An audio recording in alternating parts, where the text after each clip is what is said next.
Buenas noches, Marlene. Un gusto saludarte otra vez.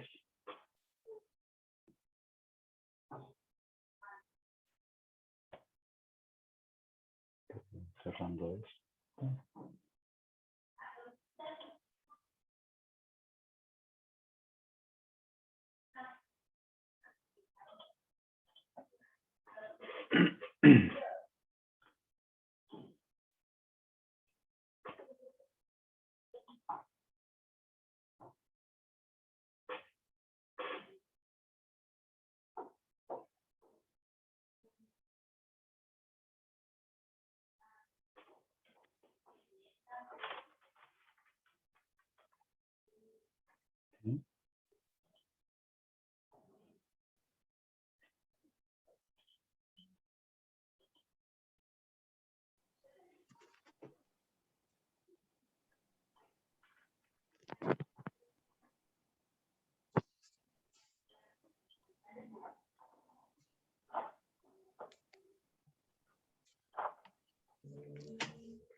Buenas noches, un gusto saludarles nuevamente, volvernos a encontrar en esta sesión del curso de diseño de planes de programas preventivos para el programa de drogodependencia. Quiero confirmar, ahora sí creo que estoy compartiendo correctamente la pantalla, ¿me pueden confirmar? Muy bien.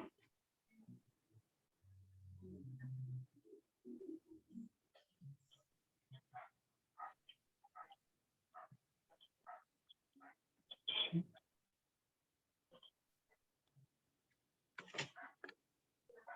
transmitir, muy bien.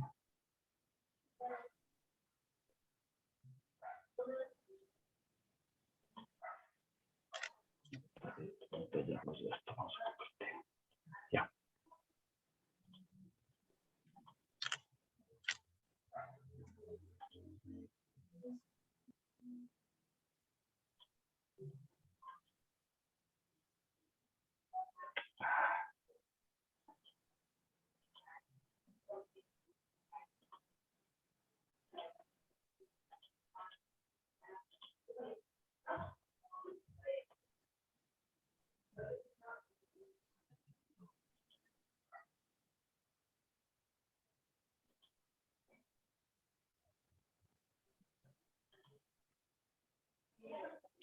Esto sale.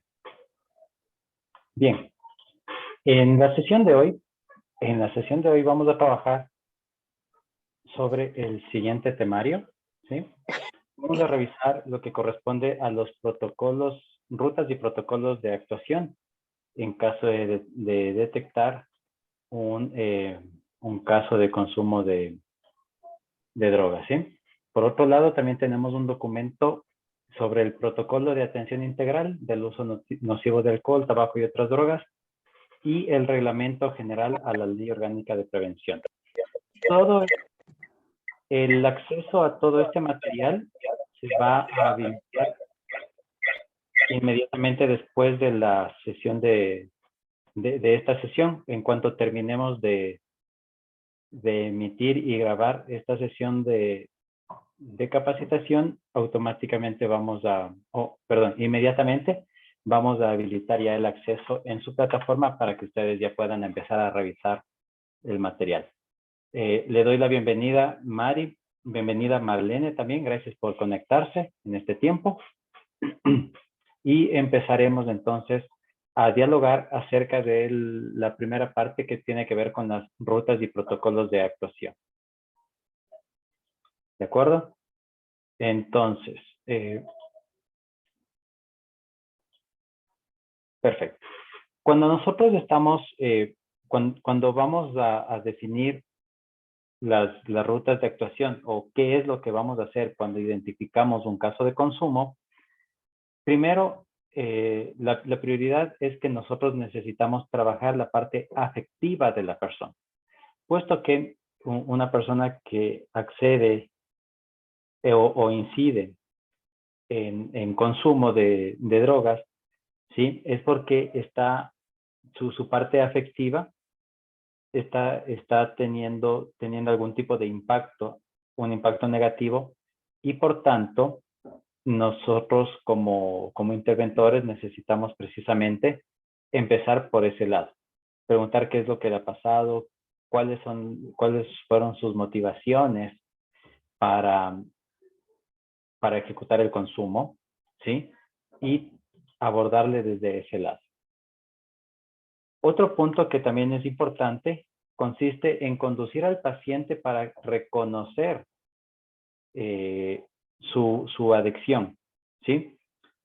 Si una persona, si un paciente en verdad quiere salir de la adicción y de los problemas y de las consecuencias que causa la adicción a consumo de drogas, el primer paso tiene que ser que él reconozca que tiene una falta de dominio o una falta de autocontrol en este sentido, en exposición a sustancias.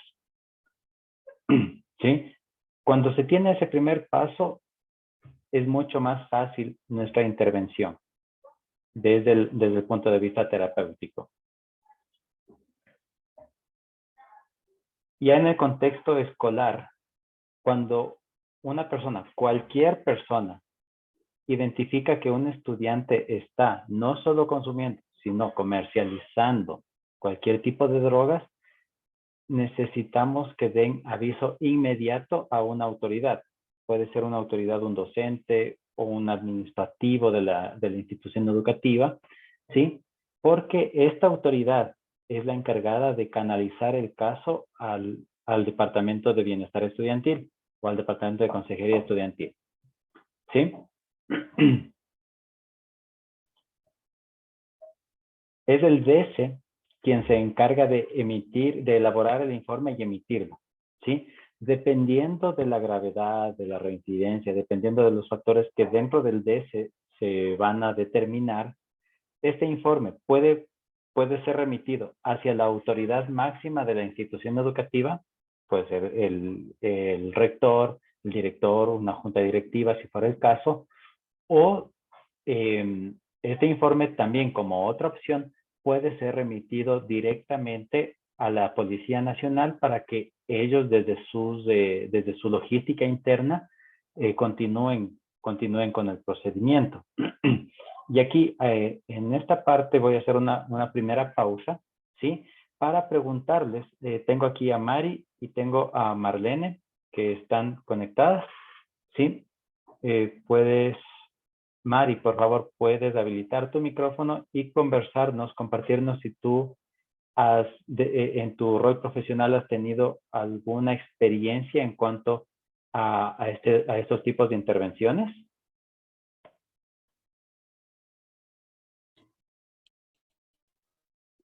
Buenas noches. Sí.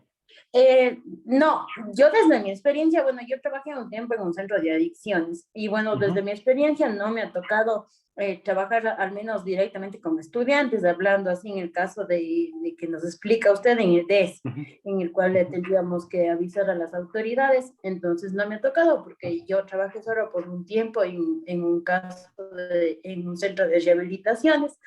Okay. Pero bueno, es bastante interesante tener ya ese conocimiento previo porque en los colegios tenemos que tener en cuenta que es una de las de los lugares en donde se empieza primero la adicción y los mismos jóvenes son los encargados de comercializar las sustancias.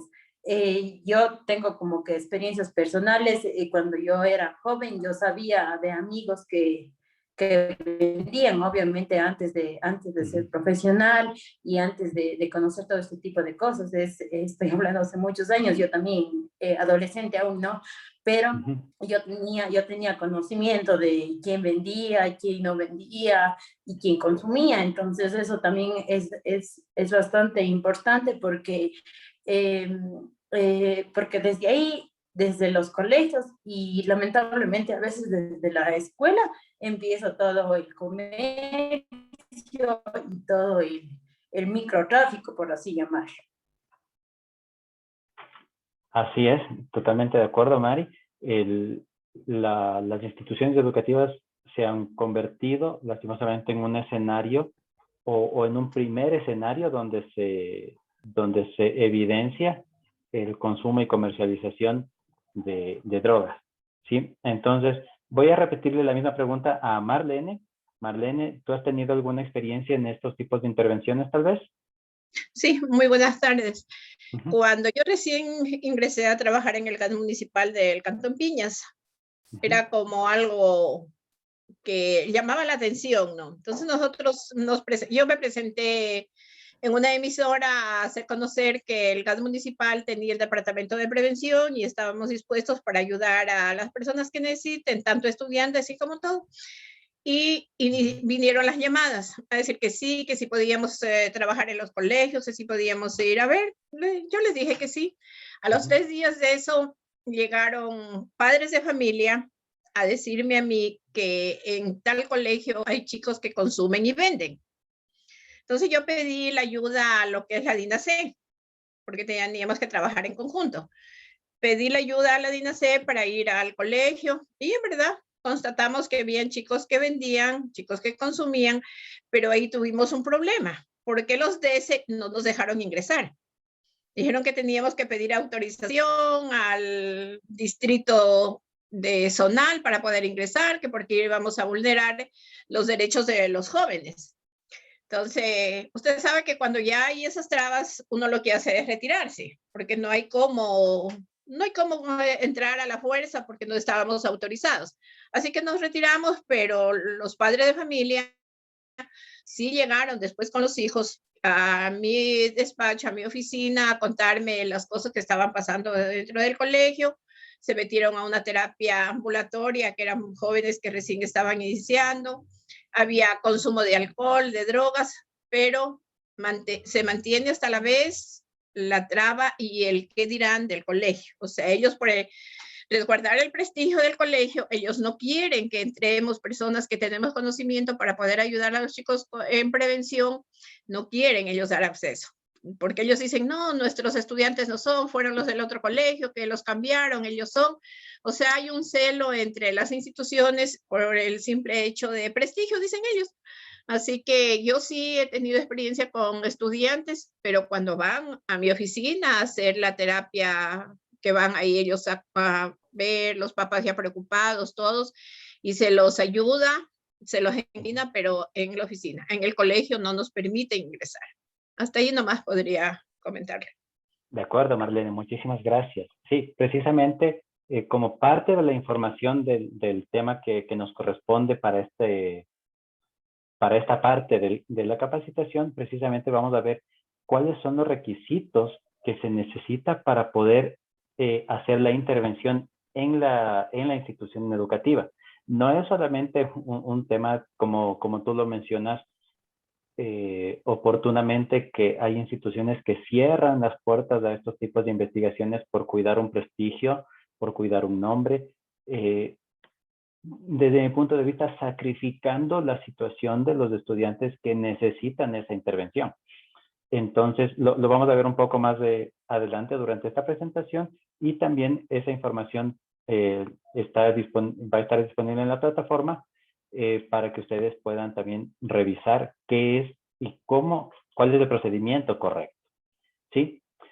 Una vez que el DESE elabora el informe, que lo remite sea a la policía o a la autoridad máxima de la institución, el DESE delega a una persona de su departamento para realizar la entrevista de valoración. Es una valoración familiar, social, psicológica, ¿sí?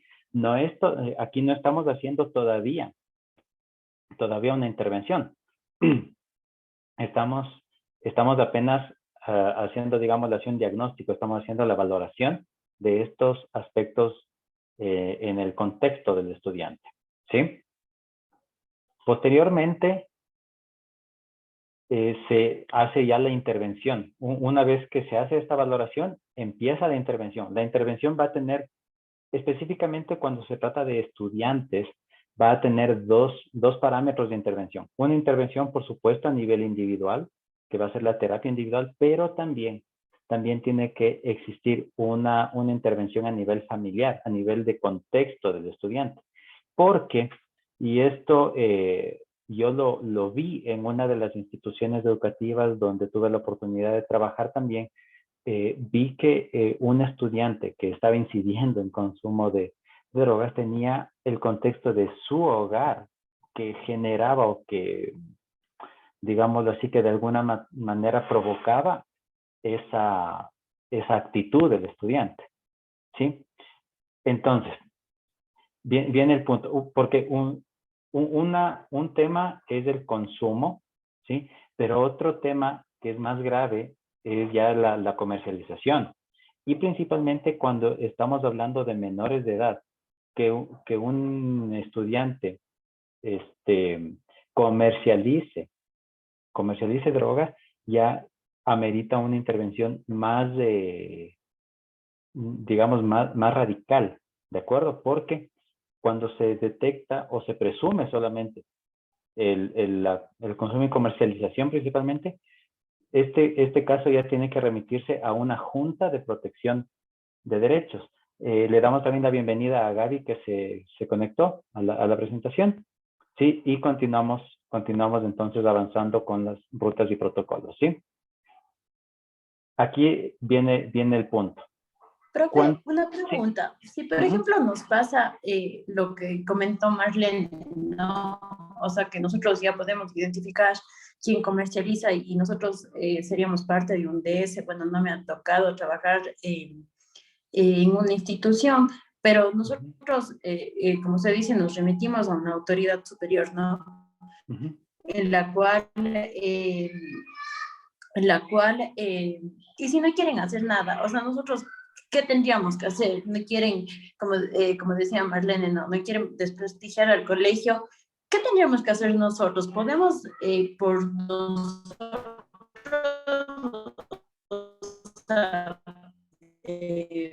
desde nuestro nivel profesional o circular, por así decirlo, darle caso o anunciar si las autoridades del colegio no quieren?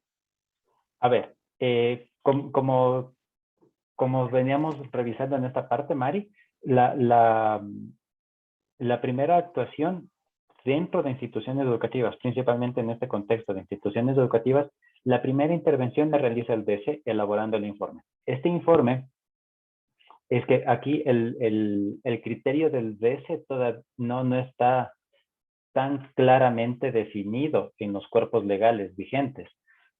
Entonces, es como que se le deja una libertad al DS de remitir el caso hacia la autoridad de la institución educativa o hacia la policía. Hablemos del segundo caso, cuando el informe es remitido hacia la policía, que sería la situación más deseable porque es la policía quien tiene la autoridad y los sustentos para ejecutar ya la intervención propiamente. En primer lugar, debemos tomar en cuenta lo siguiente. Como al estar tratando con menores de edad, ¿sí?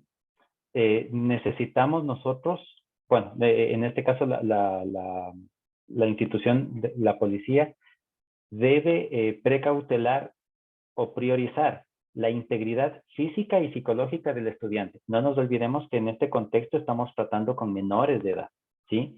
Y ellos se acogen al Código de la Niñez, el Código de Derechos de Niños, Niñas y Adolescentes, ¿sí? Entonces, uno de sus derechos es precisamente cuidar su integridad física y psicológica en estos escenarios.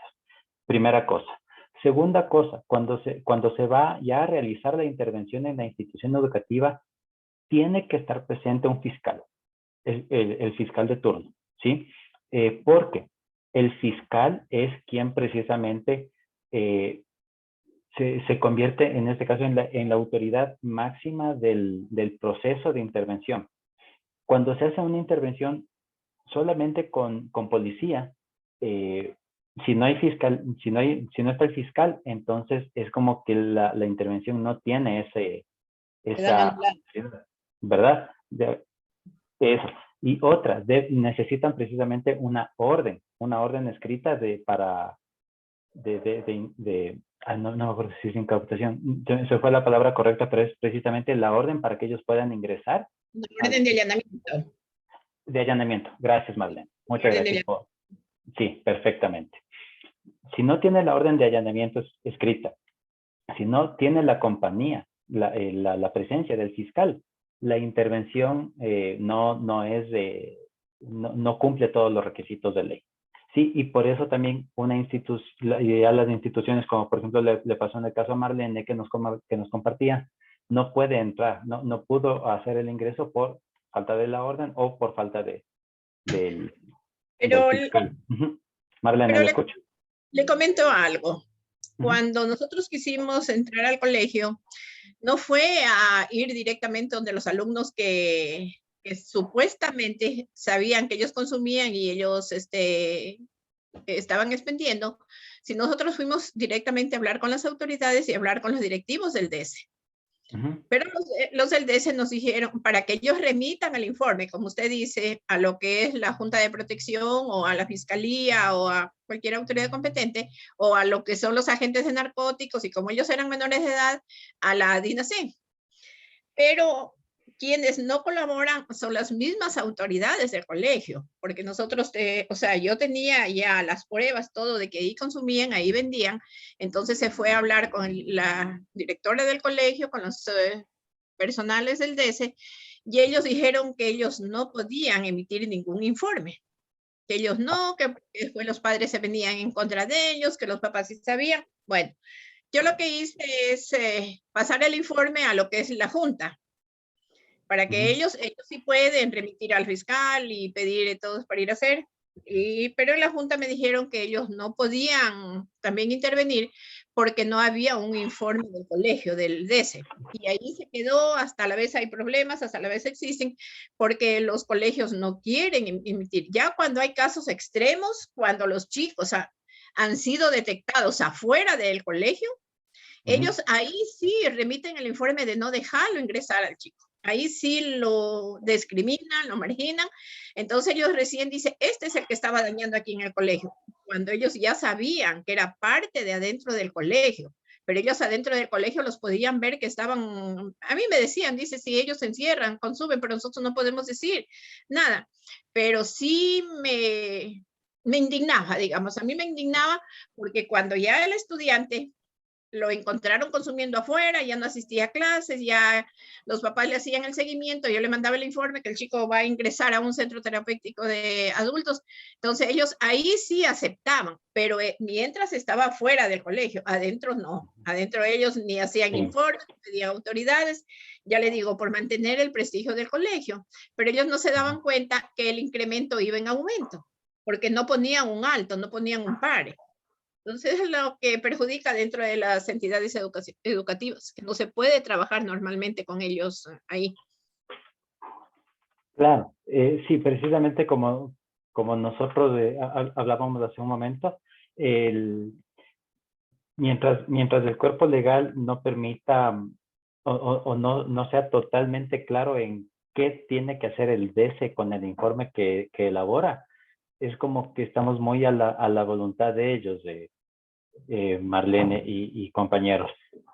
Pero sí, y eso también se ha visto, que cuando las instituciones educativas pueden lavarse las manos, aunque sea la forma más cruda de decirlo, si se pueden lavar las manos del problema, entonces ahí sí que intervengan nomás todas las autoridades, pero lastimosamente hay ese patrón, ¿no? Que los colegios van a querer cuidar su nombre, su prestigio, y como decía hace un rato, sacrificando el bienestar más bien de los estudiantes. Le doy la bienvenida a Álvaro. Álvaro me menciona que tiene un problema con su micrófono, entonces te doy la bienvenida, sin embargo te estás disculpando por no poder intervenir en este día. Entonces, con eso no hay problema, sin embargo, bienvenido nuevamente. Continuemos entonces en la siguiente parte. Creo que se me repitió esta diapositiva, sí se me repitió, perdón. Buenas noches. Gaby, ¿te escuchamos? Buenas noches, igual compañeros. Justamente lo que había hablado la compañera Marlene, quería aportar sobre, yo una vez estaba yo igual en mente en un caso en la parte del DESE, con un colegio, justamente habían bastantes chicos en adicciones, pero lo que a mí me manifestaba el director y los que estaban encargados en DESE era que no podían hacer ellos nada porque la familia también consumía. Entonces decían, ya ellos son chicos problema y no es solo uno, sino son bastantísimos. Entonces mejor los papás, cuando se les llamaba por este caso, eran más bravos, eran como que no había ese apoyo y decirle a un chico que salga, que se salga, que ya no ingrese, entonces iba mejor los papás como que denunciar a la institución por discriminar de esa manera. Entonces, eso también era como una problemática, lamentablemente, aquí en el Ecuador, porque si no tenemos también como institución el apoyo de la familia, pues no podemos tampoco hacer nada. Esa es mi aportación. Claro, sí, gracias Gaby por tu aporte, y precisamente ese escenario que tú nos compartiste fue también algo de lo que yo vi, en esta institución educativa donde yo había trabajado, que los mismos padres consumían, y por tanto, claro, desde el punto de vista de ellos, para ellos no era problema que su hijo también consuma. Sin embargo, nosotros, a pesar que los cuerpos legales indican o priorizan más bien la protección a niños, niñas y adolescentes, porque eso es lo que está establecido en su código legal, no hay esa, no sé si decir colaboración, porque más bien es obediencia por parte de algunas familias. Sin embargo, es lo que por lo pronto tenemos en cuerpos legales. Vemos que se evidencia en casos como esto, que todavía se necesita trabajar, pulir, mejorar tanto el cuerpo legal como los planes de prevención y de intervención, ya cuando sea necesario el caso, y es precisamente ese el objetivo de esta capacitación. Cuando nosotros trabajamos el protocolo de atención integral, ¿sí? Que el documento está disponible en su plataforma, lo voy a habilitar luego de un momento. Este protocolo define unos niveles de atención, ¿sí? El primer nivel de atención a los pacientes que están en situación de consumo es precisamente detectar la situación, darle atención al paciente, ¿sí? Captar toda la información, todas las evidencias posibles, y también hacer un trabajo de motivación con el paciente, o en este caso, o en este contexto, más bien hablemos de los estudiantes igual, ¿sí? Y en este primer nivel de atención, una vez que se cumplen estos 4 pasos, se deriva ya precisamente al siguiente nivel de atención, que como lo mencionábamos, en el contexto de instituciones educativas está a cargo del DESE. Este segundo nivel de atención tiene que ver con la evaluación, la desintoxicación y la deshabituación del paciente, que es lo que trabajan precisamente los centros de rehabilitación, ¿sí? Incluye también el diseño de un plan terapéutico, ¿sí? Y cuando sea necesario el caso, cuando lo amerite, la derivación temporal del paciente a un centro de mayor especialidad, ¿sí? Un tercer nivel de atención tiene que ver ya con con el uso de las unidades de desintoxicación a nivel hospitalario o comunidades terapéuticas, ¿sí? Esta parte la resumí así muy brevemente porque ustedes van a tener acceso precisamente a todo el documento del protocolo, ¿sí? Y la parte que, aunque es necesaria, se convierte a veces en la que da más trabas, es precisamente lo que nos habla el reglamento, ¿sí? Permítanme un momento solamente para ver el nombre completo del reglamento, si lo tengo por aquí. Esto, a ver, ya. Cierro la sesión. Ya. Nosotros tenemos aquí está. Reglamento general a la Ley Orgánica de Prevención Integral del Fenómeno Socioeconómico de las Drogas, Regulación y Control de Uso de Sustancias Catalogadas sujetas a fiscalización. Todo ese reglamento extraje los puntos que consideré relevantes precisamente para fomentar el diálogo aquí en la presentación. Sí, entonces hablemos del capítulo 2 en primer lugar. La prevención integral del fenómeno socioeconómico de las drogas. ¿Ya? Estamos hablando entonces este capítulo menciona 4 ámbitos, ¿sí? El ámbito de la salud, es decir, en qué contextos relacionados a salud está permitido o, bueno, regulado, digámoslo mejor, regulado el uso de ciertas sustancias, ¿sí? ¿Qué hacer en el ámbito, en cambio, de la educación? Refiriéndonos esto a educación básica y educación media, es decir, escuela, colegio. Hay otro ámbito específico para el contexto o el ámbito de la educación superior. Existe otro ámbito también cuando se trata de contextos laborales, ¿sí? Algunos de nosotros de pronto nos hemos encontrado con compañeros de trabajo que inciden en consumo. Y otro ámbito que es precisamente, 2 ámbitos más, el ámbito comunitario familiar y el ámbito cultural, recreativo y deportivo, ¿sí? Entonces, dentro de cada uno de estos ámbitos se establecen cuáles son las líneas de acción que precisamente lo establece el reglamento. Tomemos en cuenta lo siguiente, y esto ya nosotros lo sabemos, existen las leyes que determinan todos los contextos, todas las situaciones, pero esas leyes solamente se pueden poner en práctica a través del documento que es el reglamento, ¿sí? Entonces, muchas veces nosotros hemos visto en noticias que una ley se aprueba, pero así rapidísimo, y el reglamento es el que pasa ahí durmiendo en los laureles, ¿verdad? Y por falta del reglamento correspondiente a alguna ley, esa ley entonces no se puede aplicar. ¿De acuerdo? Hablemos de otro capítulo, o les comparto otro capítulo dentro de este reglamento, que es el capítulo relacionado a la regulación y control, el capítulo número 6. En este capítulo, los artículos relevantes son el artículo 25 relacionado a la regulación y control de sustancias sujetas a fiscalización.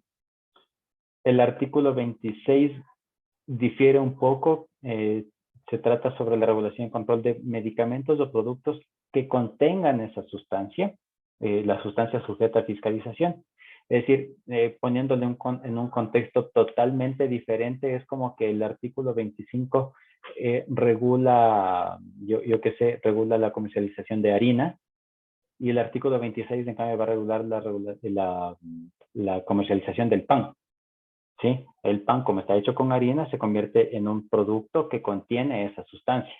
¿Ya? Es como algo así la comparación, como les digo, en un contexto totalmente diferente. Y este capítulo 6 también contiene la regulación y control de medicamentos de uso veterinario, específicamente para uso veterinario, que contienen esas sustancias, ¿sí? Entonces, aquí volvemos nuevamente para sus intervenciones. Por supuesto, sus intervenciones son importantes a través de preguntas, de aportes, de compartirnos sus experiencias. Gaby, te escuchamos.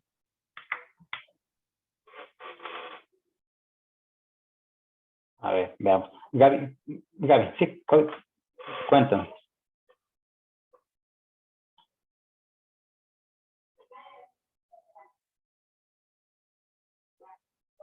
Gaby, ¿estás por aquí todavía? Compártenos tu opinión o tu apreciación acerca de lo que hemos revisado acerca del reglamento.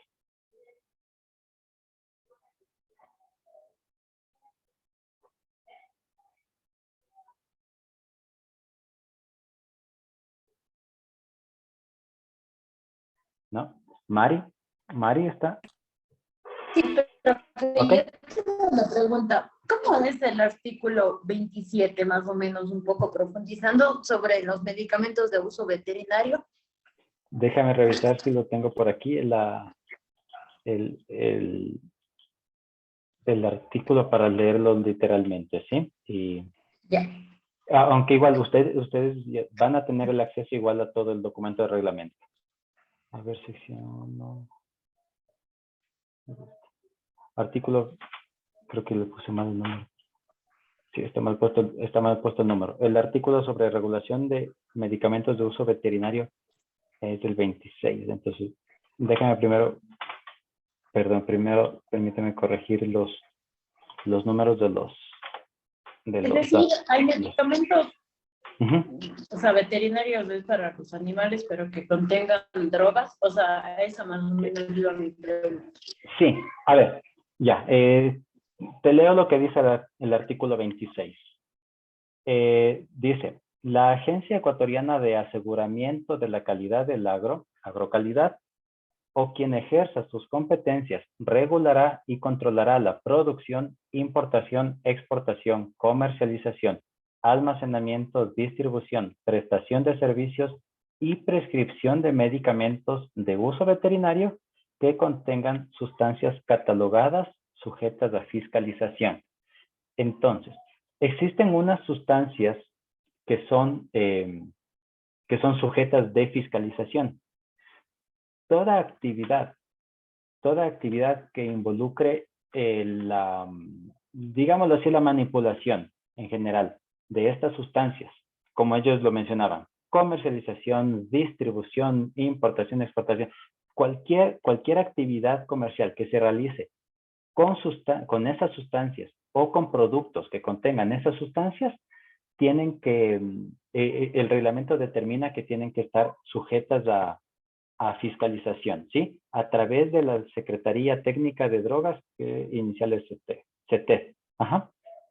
Entonces, la CETED determina las normativas de uso y manipulación de estas sustancias y las personas naturales o jurídicas que en su actividad comercial manipulen estas sustancias sujetas a regulación, ¿sí? Deben precisamente sujetarse a las disposiciones de la CT. ¿Ya? Como les digo, todo este material está disponible en su plataforma de aprendizaje. Es más, como estamos ya cerca del final de la reunión, voy a habilitar el tema. ¿De acuerdo? Si alguien más tiene otra inquietud u otro aporte, igual, con todo gusto les escuchamos.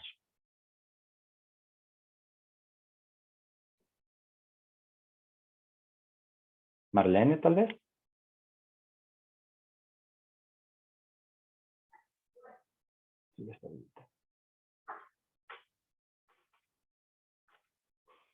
Ok, Marlene, ¿te escuchamos?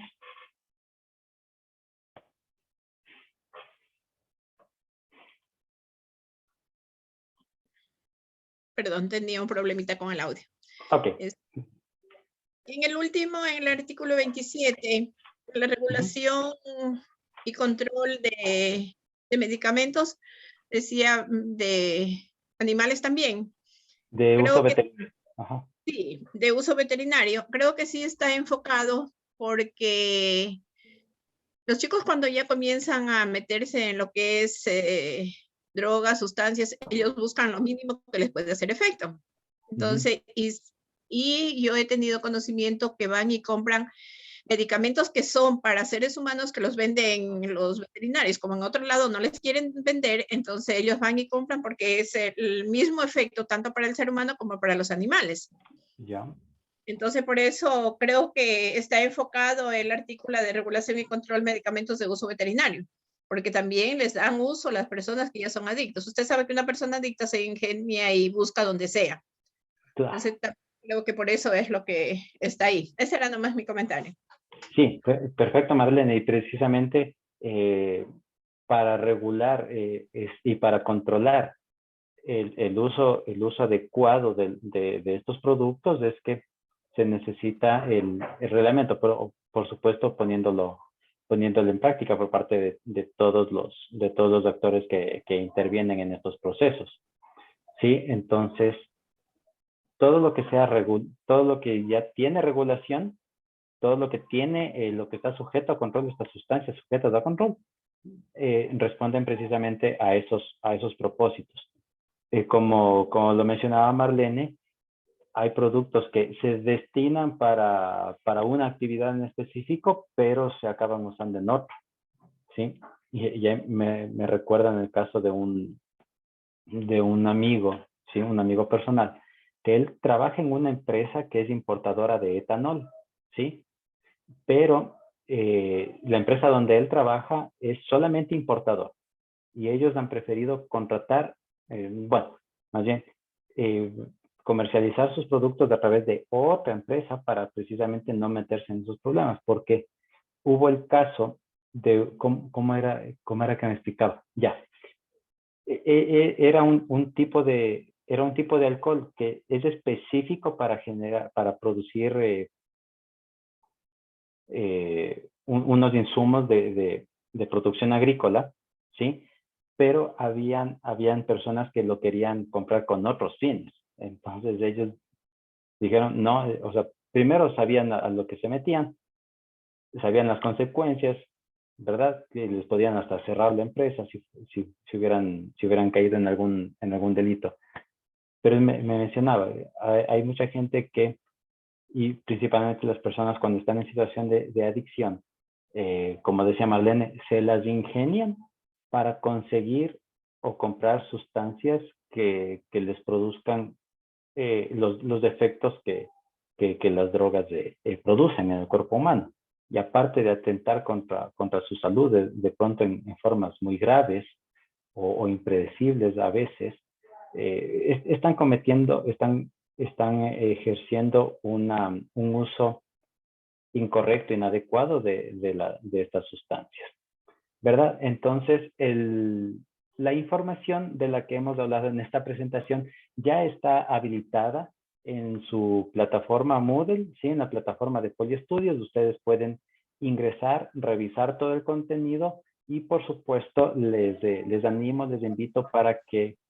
Profe, sí, antes de que termine la clase y no quedarme con la curiosidad, por ejemplo, claro. ¿qué sustancias se puede utilizar, o sea, que tienen el mismo efecto, ¿no? O sea, que utilizan para los animales, porque en verdad es la primera vez que yo he escuchado, no, nunca había escuchado de ninguna sustancia.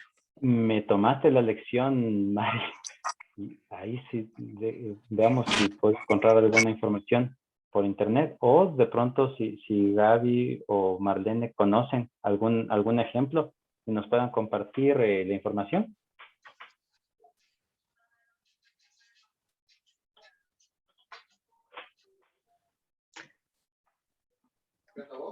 Por ejemplo, hay un medicamento hay no recuerdo el nombre, pero hay un medicamento que utilizan para dormir a los animalitos cuando se los va a hacer alguna intervención, para mantenerlos letargados cuando son demasiado, por ejemplo, en el ganado, cuando son demasiado agresivos.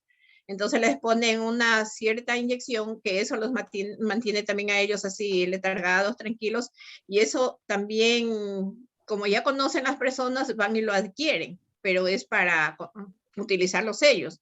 También hay no me acuerdo cómo es, unas pastillas que también las utilizan mezcladas con otra pastilla para producir los síntomas y los efectos que ellos desean. Entonces, por eso es la regulación ahí también.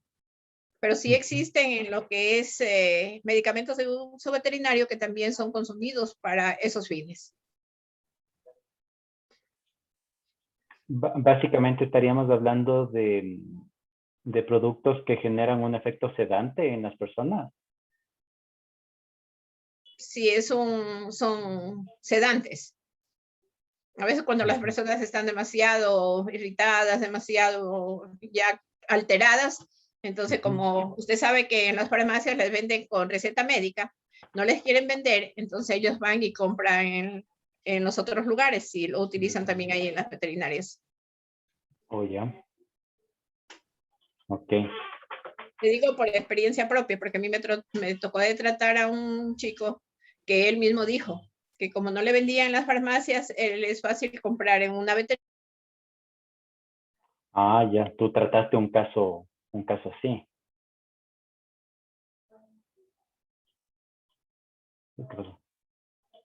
Entonces, que sí existen productos que los sobreutilizan ellos. Los mal utilizan, digamos. Claro, Eso no. Muchas gracias por tu aporte, Marlene. Mira, de esa manera todos aportamos y podemos compartir precisamente esos aprendizajes. Te agradezco, compañeros, les agradezco también por haberse conectado a esta sesión. Gracias por su atención y por supuesto estaremos en contacto a través del grupo de chat para solventar sus inquietudes acerca del contenido o acerca de las actividades de aprendizaje que se han planificado para esta semana. Muchas gracias por su atención, gracias por su presencia, que tengan muy buena noche. Gracias, doctora. A usted también una buena noche. Gracias, una buena noche. Para todos, compañeros, una buena noche. Gracias, que estén muy bien. Buenas noches.